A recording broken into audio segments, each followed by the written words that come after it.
بسم اللہ الرحمن الرحیم۔ پیارے دوستو السلام علیکم، امید ہے آپ سب خیریت سے ہوں گے۔ دوستو آج اس ویڈیو میں ہم جانیں گے کہ ملک الموت بچوں کی روح کو کیسے قبض کرتے ہیں۔ اللہ تبارک و تعالیٰ قرآن پاک میں ارشاد فرماتا ہے، اور ہر جان کو موت کا مزہ چکھنا ہے اور تم ہماری ہی طرف لوٹائے جاؤ گے۔ پیارے دوستو اللہ تبارک و تعالیٰ نے ہر ایک انسان کو دو چیزوں سے بنایا ہے، نمبر ایک روح اور نمبر دو جسم۔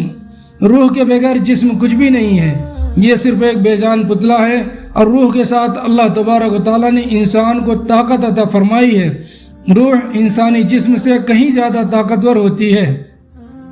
لیکن ہر انسان کو روح ایک مخصوص مدت تک دی گئی ہے۔ اس مدت کے پورے ہونے کے بعد روح کو قبض کر لیا جاتا ہے، جس سے انسان کی موت واقع ہو جاتی ہے، اور موت کے بعد انسان کا جسم اسی دنیا میں رہ جاتا ہے اور روح ایک نئی دنیا میں چلی جاتی ہے، جس کو عالم ارواح اور عالم برزخ بھی کہتے ہیں۔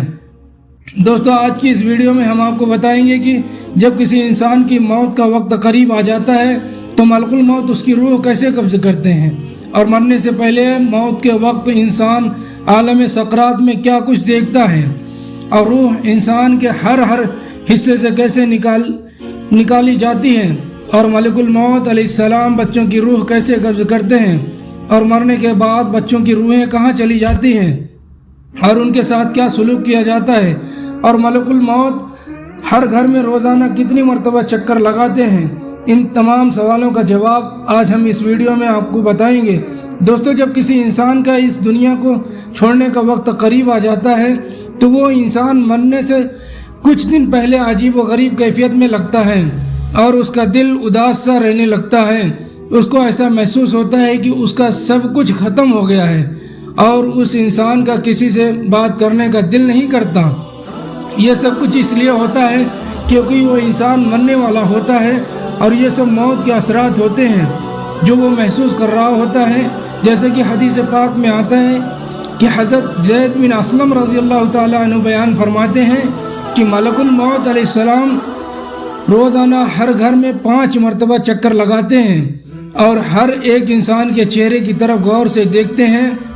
اور دوسری ایک روایت میں آتا ہے کہ ملک الموت ہر گھر میں روزانہ 7 مرتبہ چکر لگاتے ہیں، اور ہر ایک انسان کے چہرے کی طرف دیکھتے ہیں۔ اگر اس میں سے کوئی شخص ایسا ہو جس کی موت کا وقت قریب آ چکا ہے تو ملک الموت علیہ السلام اس کی روح قبض کر لیتے ہیں۔ دوستوں موت کے کچھ دیر پہلے ہر انسان ایک عجیب و غریب کیفیت میں چلا جاتا ہے۔ اس عالم کے اندر انسان عجیب و غریب سی دنیا کو دیکھتا ہے۔ اس وقت مرنے سے پہلے انسان کی آنکھوں سے تمام ترک پردے کو ہٹا دیا جاتا ہے۔ یہ وہ وقت ہوتا ہے جب انسان اپنی زندگی میں کیے گئے تمام تر اعمال کو اپنی آنکھوں کے سامنے دیکھ رہا ہوتا ہے۔ اگر کوئی گنہگار شخص ہوتا ہے تو وہ دیکھ رہا ہوتا ہے کہ اس نے اپنی زندگی میں کون کون سے گناہ کیے تھے، کیسے وہ اللہ تبارک و تعالیٰ سے چھپ کر زنا کرتا تھا، کیسے وہ چوری کر رہا تھا، شراب نوشی کر رہا تھا، کس طرح اللہ تبارک و تعالیٰ کی نافرمانیاں کرتا رہا۔ اس وقت ہر انسان کو پیدا ہونے سے لے کر مرنے تک اس کی تمام تر زندگی دکھا دی جاتی ہے کہ اس نے اپنی زندگی کیسے گزاری، اور اس وقت ہر انسان کو یہ اندازہ ہو جاتا ہے کہ اس کا انجام کیا ہونے والا ہے۔ اور یہ وقت ہوتا ہے کہ جب شیطان بھی مرنے والے کے سامنے آ کر کھڑا ہو جاتا ہے اور اس کو گمراہ کرنے کی کوشش کرتا ہے۔ اگر اس مرنے والے کے شخص کے ماں باپ فوت ہو چکے ہوتے ہیں تو شیطان اس کے ماں باپ کی شکل میں آ کر کہتا ہے کہ اے میرے بیٹے، ہم تمہارے ماں باپ ہیں، ہم تمہارا برا نہیں چاہتے، اب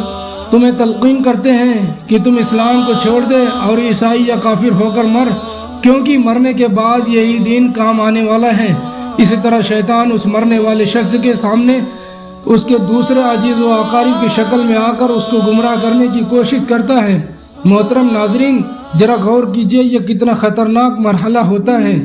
کہ جس مرحلے کے اندر ایک طرف انسان کا ایمان اور دوسری طرف انسان کے ماں باپ اس کے سامنے کھڑے ہوتے ہیں۔ ایسے مرحلے کے اندر ایمان بچانا کس قدر مشکل ہو جاتا ہے،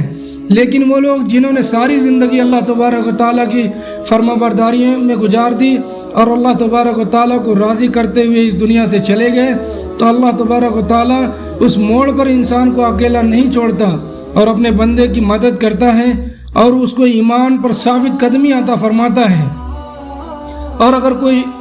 ایسا شخص جس نے ساری زندگی اللہ تبارک و تعالیٰ کی نافرمانی کی اور اللہ تبارک و تعالیٰ کو ناراض کرتے ہوئے اس دنیا سے چلا گیا،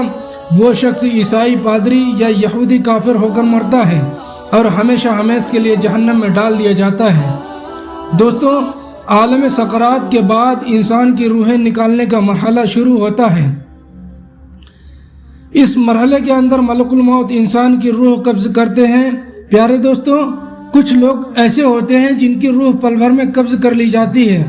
اور کچھ ایسے لوگ ہوتے ہیں جن کی روح تڑپا تڑپا کر نکالی جاتی ہے۔ دوستو، روح کا قبض ہونا انسان کے اعمال کے مطابق ہوتا ہے۔ اگر کوئی نیک انسان ہوتا ہے تو روح آسانی کے ساتھ قبض کی جاتی ہے، اور اگر کوئی برا انسان ہوتا ہے تو اس کی روح سختی کے ساتھ قبض کی جاتی ہے۔ جیسے کہ حدیث پاک میں آتا ہے کہ ایک دن حضرت عمر رضی اللہ تعالی عنہ نے حضرت کعب رضی اللہ عنہ سے فرمایا کہ آپ ہمیں موت کی سختیوں کے بارے میں بتائیں، تو حضرت کعب رضی اللہ عنہ نے عرض کرنے لگے، اے امیر المومنین، موت کی سختی ایسی ہے جیسے کہ ایک شاخ ہو، اس پر بے شمار کانٹے لگے ہوں اور اس کانٹے دار شاخ کو کسی انسان کے پیٹ میں داخل کر دیا جائے اور اس شاخ کا ہر کانٹا انسان کے پیٹ کے ہر رگ میں پیوست ہو جائے۔ اس کے بعد ایک طاقتور انسان اس شاخ کو زور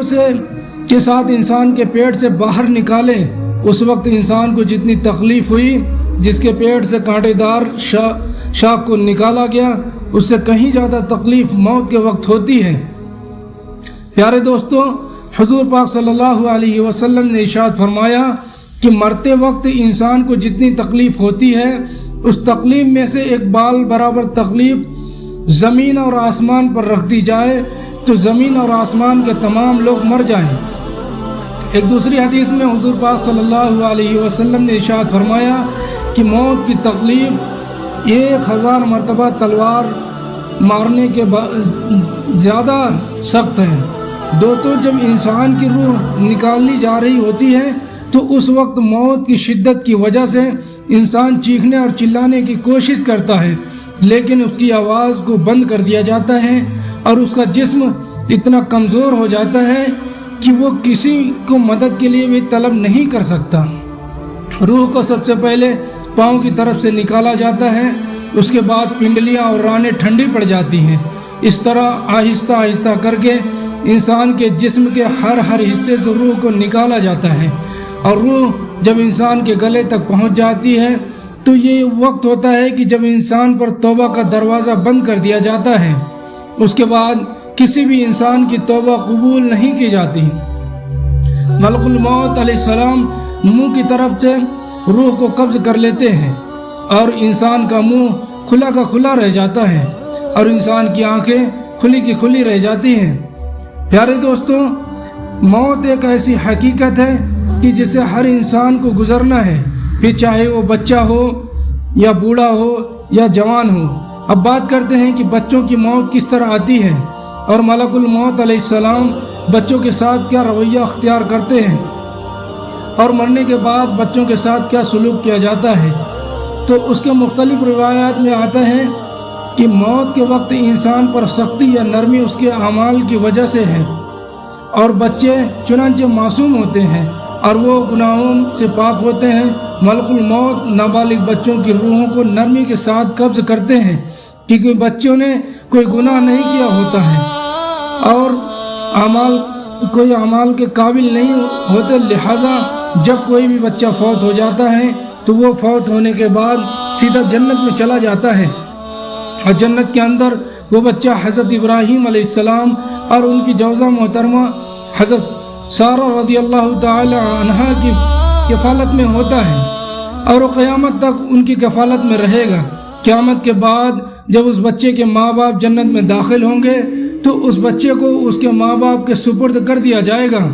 اگر کسی ماں باپ کا چھوٹا بچہ فوت ہو جاتا ہے تو وہ بچہ والدین کے لیے روز قیامت بخشش کا ذریعہ بنے گا۔ جیسا کہ حضور پاک صلی اللہ علیہ وسلم نے ارشاد فرمایا، بروز قیامت معصوم بچے اللہ تبارک تعالیٰ کے یہاں اپنے ماں باپ کو بخشوانے کی سفارش کریں گے تو اللہ تبارک تعالیٰ ان کی سفارش کو قبول کر لے گا اور ان کے ماں باپ کو جنت میں داخلہ عطا فرما دے گا۔ اللہ تبارک تعالیٰ سے دعا ہے کہ اللہ تبارک تعالیٰ ہمیں نیک عمل کرنے کی توفیق عطا فرمائے اور ہمیں موت کی سختیوں سے بچائے اور موت کے وقت اپنے پیارے حبیب حضرت محمد مصطفیٰ صلی اللہ علیہ وسلم کا دیدار عطا فرمائے۔ آمین وآخر الدعوانا والحمد للہ رب العالمین۔